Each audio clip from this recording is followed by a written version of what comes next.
Abariho n'abarutse mu myaka za 80 barazi canke barumvise umunonotsi yabaye rurangiranwa wo muri komine ya Gihanga, uwo nawe akaba yitwa Bukuru Pierre azwi kw'izina rya Magorwa. Mashariki TV ikaba yamusanze muri komine ya Gihanga ahariko habera ihiganwa ry'abasiganwa ku makinga ryatunganijwe na Club Akaranga yo muri iyo komine. Nitwa Bukuru Pierre alias Magorwa. Jewe natangiye kumenyekana kuva muri 82 niho natangira kuronka ikibanza ca mbere. Magorwa Pierre aratubwira uko yabigenza kugira ngo ashobore gutahukana ikibanza ca mbere. Kuva muri 82 niho naronka ikibanza co kugira menyekane. Kuva muri 88 niho natangira kuja mu Rwanda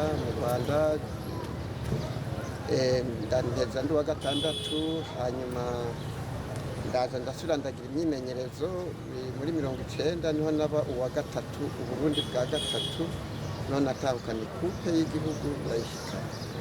Bategura Bujumbura, Minago Bujumbura, aho ni ukuvuga yuko nagira imyimenyerezo ikomeye kugira ngo nzosiganwa n'abagenzi kugira ndonke ikibanza. Magorwa Pierre yamye ari uwa mbere mu nkino zategurwa mu gihugu mu bijanye no gusiganwa ku makinga, avuga ko benshi mu bo bahiganwa batakiriho. Inkino zari zo ngaha batuvukanye ngaha iwacu, twakina Gitega, tugakina mu Kayanza, tugakina Bujumbura.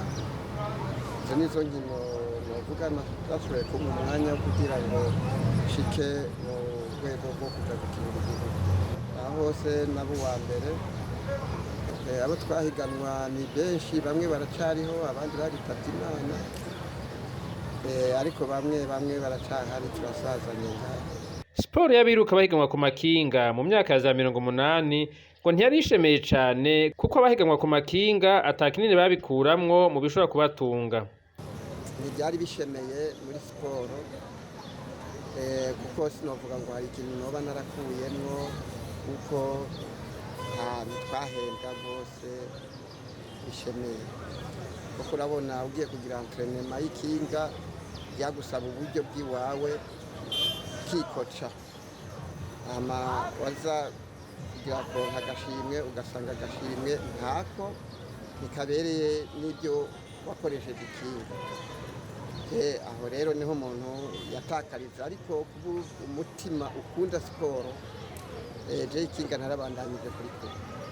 Uwo yahoze aserukira Uburundi mw'ihiganwa ryo gusiganwa ku makinga aripfuza ko bamukoreye mu ngata boshika kure bagashika hatashitse. Urukino rw'iki gihe iyo mikangara nuko yokwimenyereza igashika imbere nk'uko navyo nashitse imbere, naho ata kintu noba narakuyemwo co mu buzima buzobandanya, ariko bo ndizeye yuko muri iki gihe bazoronka ubuzima bwiza. Abubu biragendeka, ni vyiza cane kuko harimwo n'abategetsi barabishizemwo umwete wo gufasha abakinyi.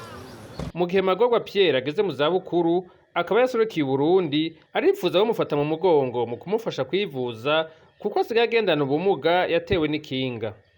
Ubu ntako mbayeho, ntako meze, ubu mbere naravunitse, aha ngendera kw'igufa ryavunitse, narabuze uwomfasha ngo amvuze, ariko ubu ndiko ndakoma akamu kugira ngo ndabe ko bomvuza. Ikinga ryamvunye, ntako mbayeho, ndabona uko bimeze. Bisaba ko bomfasha nk'umuntu yakiniye igihugu, bakamfasha kuko merewe nabi aho ngeze.